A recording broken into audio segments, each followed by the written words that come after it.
Você se lembra do seu sonho na noite passada? Você parou para pensar o que esse sonho significou? Em algum outro lugar, será que alguém teve o mesmo sonho que você? Ou será que para você e para todo mundo, dormir se tornou nada mais do que descansar antes de mais um dia corrido? Este é o Pensar, o caderno de literatura do estado de Minas. E na edição de hoje, vamos viajar pelo mundo do inconsciente com o neurocientista Siddhartha Ribeiro, estudioso dos sonhos há 20 anos.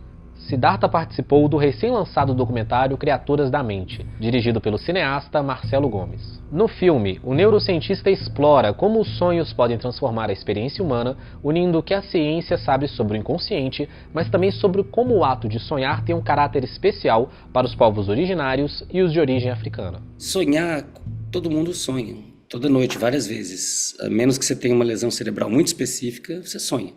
Agora, se lembrar do sonho é outra conversa. E eu diria que essa é a situação padrão hoje em dia. E tem a ver com o jeito como a gente dorme, o jeito como a gente sonha e o jeito como a gente lida com tudo isso de manhã, ao despertar. Muita gente descobre com bastante surpresa que com um pouquinho de ajuste nas condições da entrada no sono, da saída do sono, é possível revolucionar essa experiência, é possível recuperar a capacidade de se lembrar dos sonhos. Mas não é o que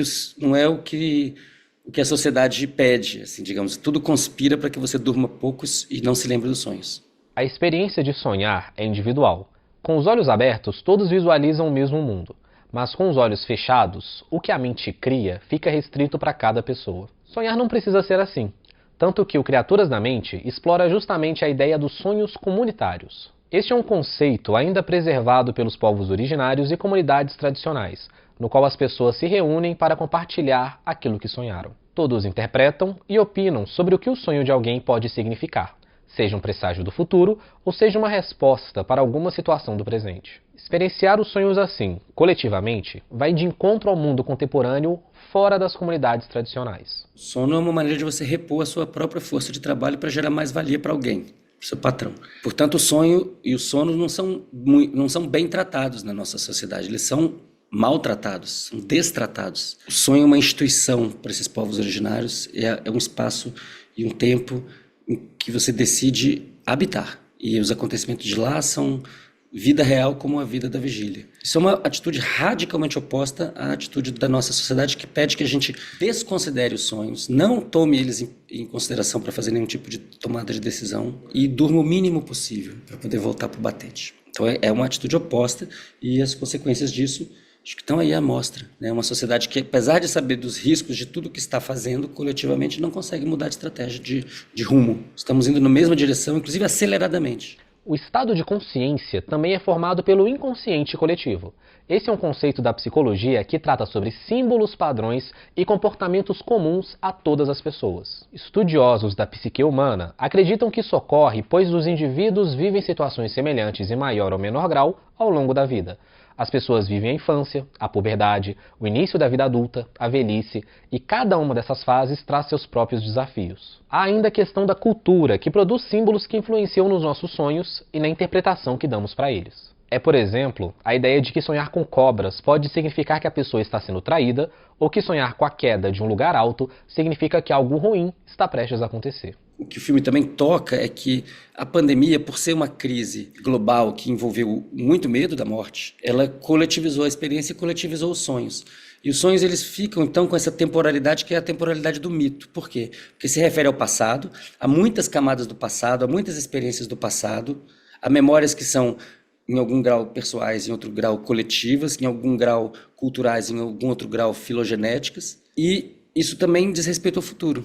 Porque aquilo que aconteceu muitas vezes no passado provavelmente acontecerá muitas vezes no futuro.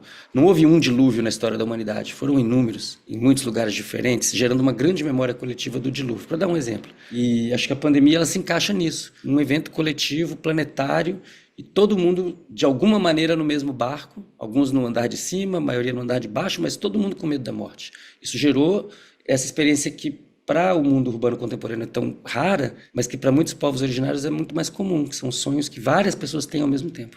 A partir deste amálgama de experiências individuais e coletivas é que os sonhos se formam.